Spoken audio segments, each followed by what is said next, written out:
Hello, ladies and gentlemen. Today we have a review for the Korg Electribe Sampler 2.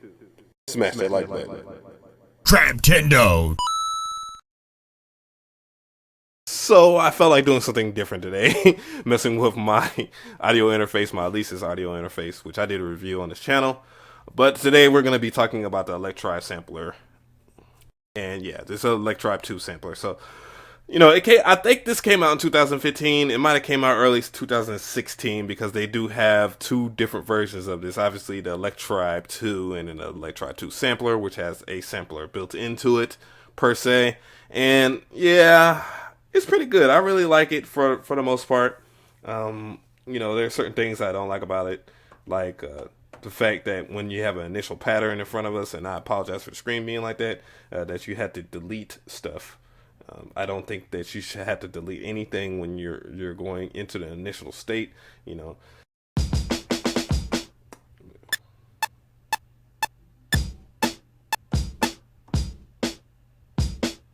As you can see, it's locked into 16 beats or whatnot. So you got set it to 1632 and swing as well, the T or whatever. I call it swing, but it has the individual swing mode, which I'm not too much of a fan of, and I'm going to talk about some of the things I do and don't like about it.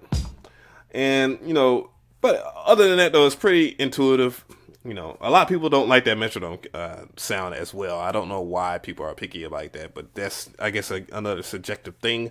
A couple of things I do want to talk about as far as the sampler. You can insert an SD card, 16 to 32 gigabytes, I believe, and you can have this independent where you can unplug this from the AC adapter and you can carry it with you. So that's pretty cool.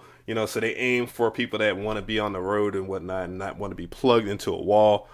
Perhaps you want to get your beat playing on in a park or something like that via some Beats by Dre, whatever. But this doesn't have Bluetooth or anything of that nature. You have to plug it up through your headphone jack, which screams of just portability there, and that will speak for that design that it has, because this is a very portable design, and why they chose the 2x8 format for the pads, and versus the 4x4 traditional Akai style or whatever. But this is more or less more modern anyways when it comes to the newer drum machines. And you could, see that if you go to the marketplace shopping for drum machines, as much as many of us do, or just window shopping for that matter. It has audio in, audio out syncing, which means you could sync it to like something like a Korg SQ1, which I love that. I do have that sequencer, for certain things like my modular synths and stuff like that. So that's great, as well as, just plugging it into you like an Atura key stip, which I find, which will be coming soon to the home. Yes. And yeah, so it's good in that way, as well as having 1/4 inch outs in which you can have it plugged up to your audio interface and get great quality, as well as the traditional, if you only want to plug it up into the left and just use the left side, it will only output in mono, but it'll be in both the left and right area, so of your headphones or speakers or whatnot. So it's really good in that sense. Or just plug up some monitors to it. Do what you must.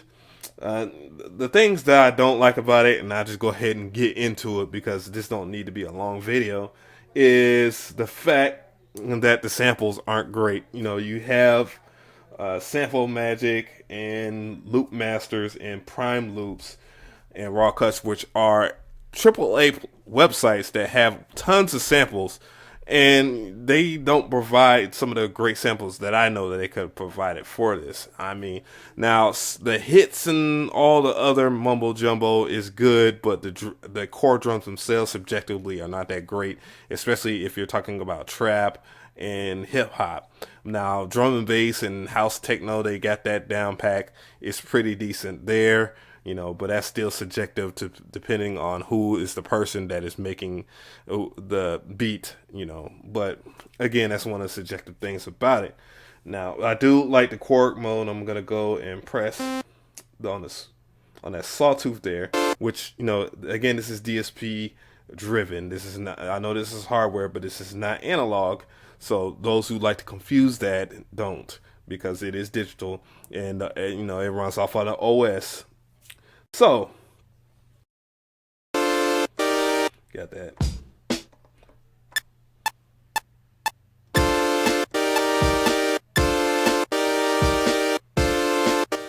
And as you can see, I can turn that down immediately by using this knob right here.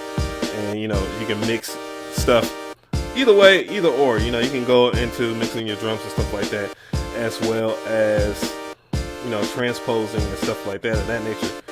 And one of the things I do like about the chord mode is they provide tons of chords. So again, it's for it having a MIDI in and out, or the fact that it has, I think it might be MIDI micro USB. I can't really remember.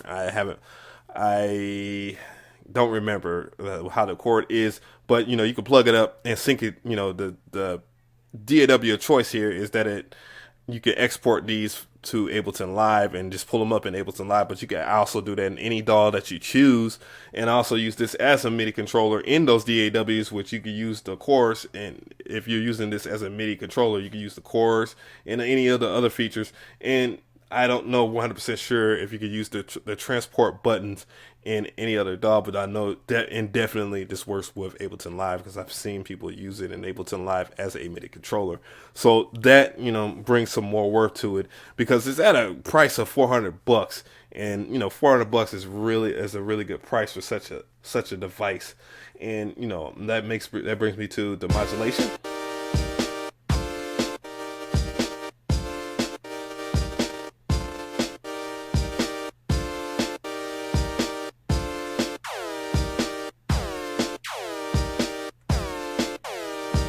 As you can see, you can trick out the modulation there. It's a ton of modulation.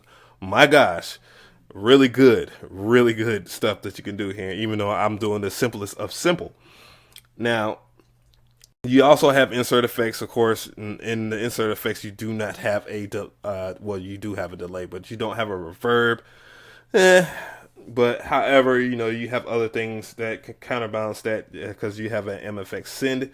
You know, so if I was to go back into trigger mode, or just select that part, which would be more intuitive, I could just, you know, choose where I want to send and just keep that there, and have the master effects hold there turned on.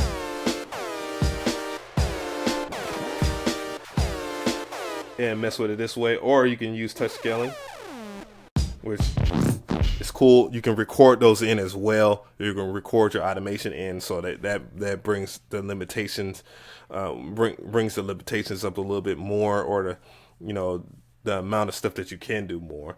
That makes some more sense. But anyways, yeah. So that's good. A lot of people do complain that, you know, it is locked to groove. But before I even talk about it being locked to 16 notes and being adjusted that way, and people have not explored the groove mode, I do want to talk about the pads. The pads feel good. You can adjust the pad velocity, or you know, how hard you have to press, but they don't sound, they're not as responsive as an MPC or MPD 232 or any Kai product type pads, you know. But that was expected. That was expected from it. But you know, they do work. As you can see, I just dialed in a drum beat real quick and it was fine. Now on to the grooves again. Again, people talk about how you can't set stuff off beat. Yes, you can. A lot of people have not explored that within the groove types. The groove types, you can go into the groove types and select whatever you want. And I think I have it on on beat.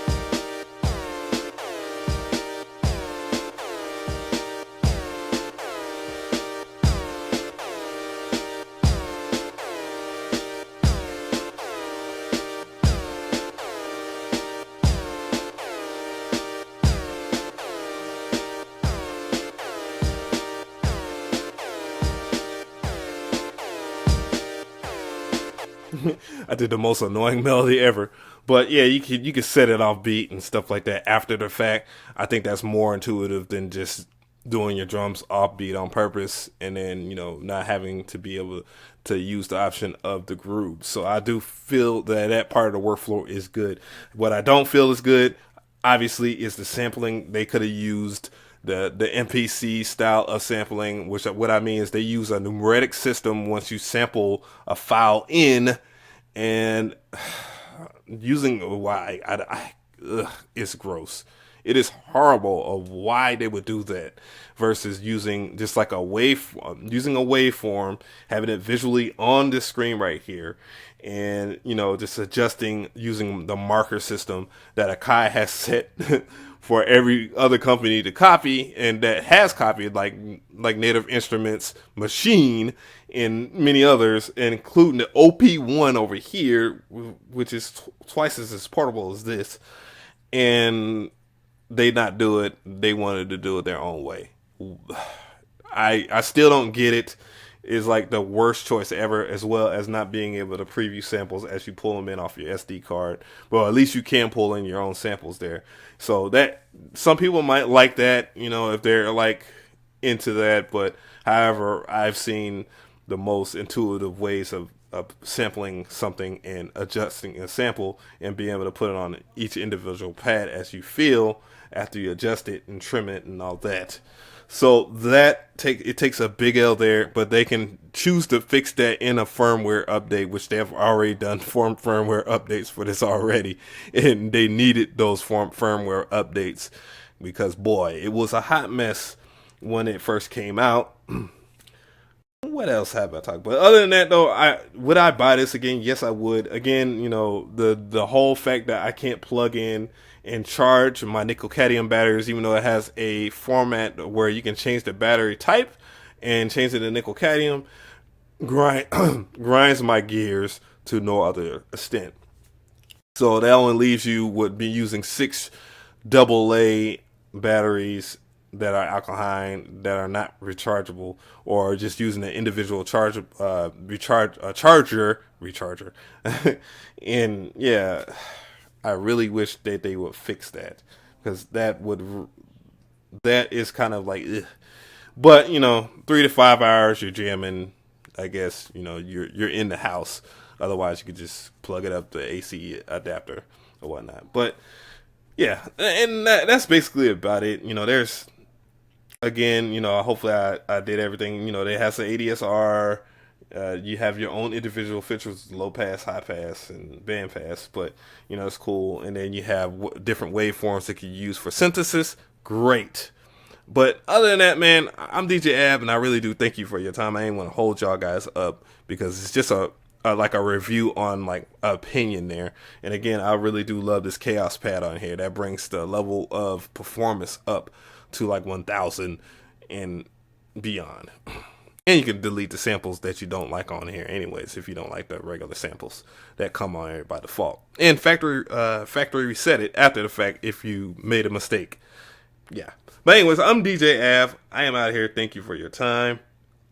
Later. Trap Tendo.